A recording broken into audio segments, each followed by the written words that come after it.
and welcome to World of Darkness, the new 24 Lala dungeon introduced with patch 2.5. In order to get you accurate information in the fastest amount of time, I'm going to make this guide everyone's favorite length, short. With that said, let's begin.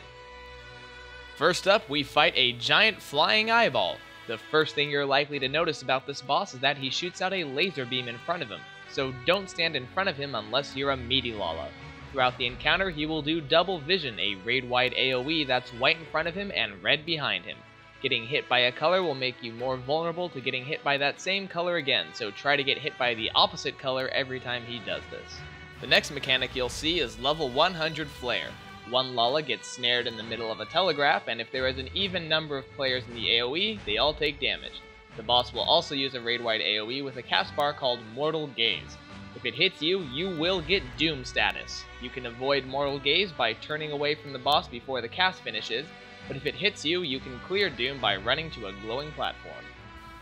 Next, we have this stupid freaking roulette ability. When time runs out, everyone in the selected area gets stunned and dies seconds afterwards. How do you tell how much time is remaining? Hell if I know, but killing 3 of the hourglasses will extend the amount of time before the roulette finishes. Killing the 4th hourglass will end the ability. So you want to kill the first 3 hourglasses as fast as you can, and then coordinate the death of the 4th one so nobody dies. Good luck. Mortal Gaze can still happen while this is going on, so if you're a stabby Lala, it helps if you burn hourglasses while your back is turned to the big guy. There are also some rando ads during the fight that meaty Lalas should pick up while stabby Lalas burn them down. Lastly, we have level 150 Death. One person gets trapped in the AoE, and if there is any multiple of 3 Lalas in it, they all die. That means if there are 3, 6, 9, 12, etc. number of Lalas in the zone when the cast finishes, everyone inside gets an automatic job promotion to Carpet Lala. Master those mechanics and you'll easily defeat the boss.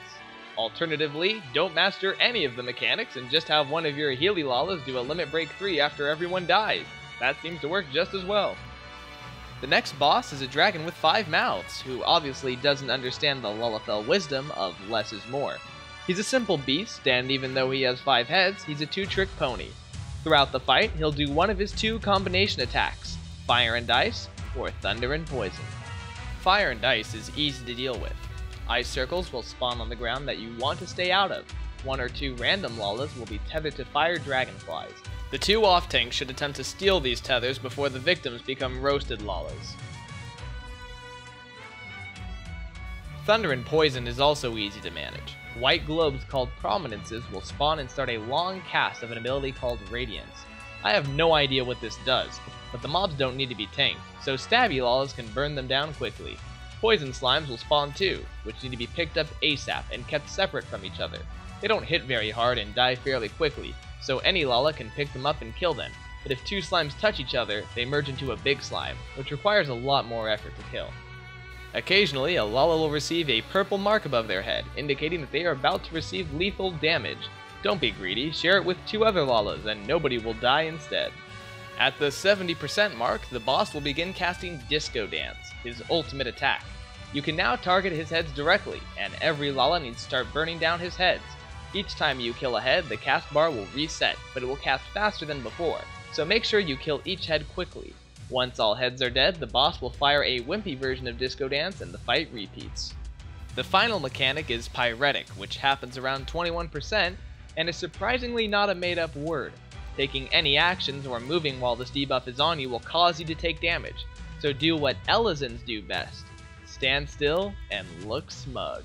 Once your stabby Lalas are finished honing their skills on this scale-covered training dummy, grab your loot and march onwards. While not a boss, the 3 small folk kennels need a bit of finesse to take down. Split your Lalions into 3 separate groups and have each group stack on their meaty Lala.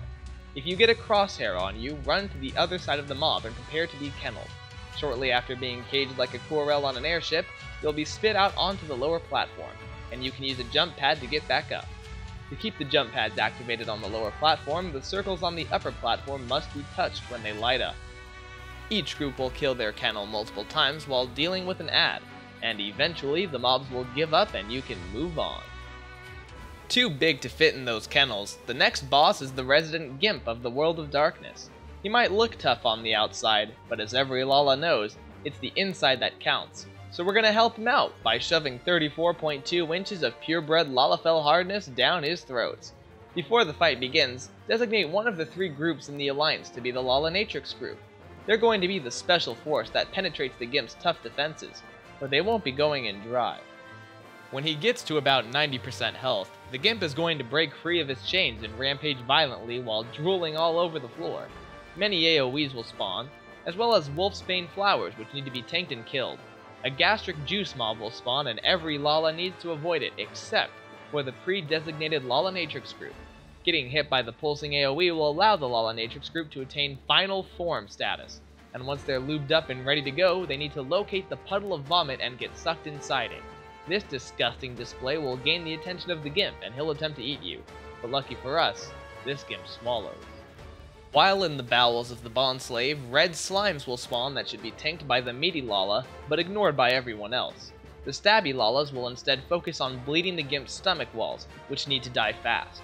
If all of the stomach walls are destroyed quickly enough, the Gimp will kneel in submission and the Lalanatrix party will be evacuated via a wave of pure innuendo coursing through the Gimp's body. Once the Gimp starts kneeling, 2 Lalas from the exterior groups need to grab a chain from each of the northern towers and affix them to the Gimp's harness. Then, the whole Alliance can resume beating the piss out of him until the process repeats. There are only a few additional things to watch out for. Don't stand behind the Gimp unless you fancy being slapped by a furry noodle, stay away from the lightning balls unless you're looking to be permanently turned off, and don't stand in front of the Gimp when he's casting Hound out of Hell unless you want to receive a thrust to the face. After a couple of attempts, you should be able to put this boss and all of its lewd innuendos behind you. The final boss of the World of Darkness is perhaps Square Enix's most fearsome monster ever created, a Rogadin woman. But stand your ground, Lalas, this ugly behemoth is the last thing standing between you and your fancy new loot. Like most Rogadin women, this boss attacks primarily by shooting lasers from her face, but she also has some deadly tricks up her sleeves. Throughout the encounter, a Lala will be targeted by faint particle beam, but after the initial impact, this AoE will continue to follow the targeted Lala. As if being subjected to her hideous face wasn't enough, this harlot is going to make you run, and the only thing we Lalas hate more than running is every other race in Eorzea.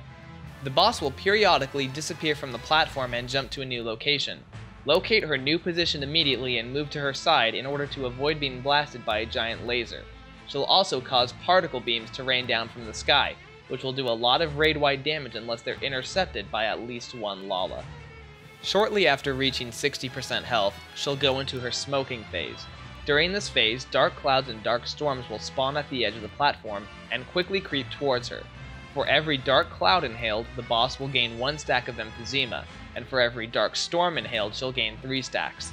Stabby Lalas need to destroy the clouds and storms as fast as possible in order to minimize the amount of stacks the boss gains, and they can slow down the speed at which the clouds and storms move by standing inside them.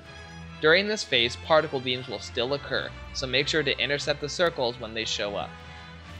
After the boss has finished taking the longest dragon known history, she will cop on the entire raid, doing damage proportional to her stacks. If she has 4 or more stacks, a raid wipe is extremely likely. The next phase of the fight is something you'll probably recognize from watching certain anime while your web browser is in incognito mode. A bunch of tentacles will pop out of the ground, but luckily you don't have to kill them. Dealing any amount of damage to them will send them scurrying back into the floor and prevent them from doing something that Square Enix would have to apologize for. Finally, 3 pentagons will appear on the platform, with a hypercharged cloud inside. Each group needs to quickly get inside their separate hexagons and kill their clouds, as walls will rise to shield the clouds from outside attacks while it attempts to hotbox anyone inside. After the clouds have been destroyed, the boss returns to the platform, and the fight repeats. After she's down, congratulations! You've cleared the World of Darkness. Don't forget to roll need on that piece of gear that actually isn't an upgrade for you, so you lock yourself out of loot for a week. Thank you for taking the time to watch this guide. My name is Krip Tini, and remember, Lalas, you don't have to be happy to make a good guide.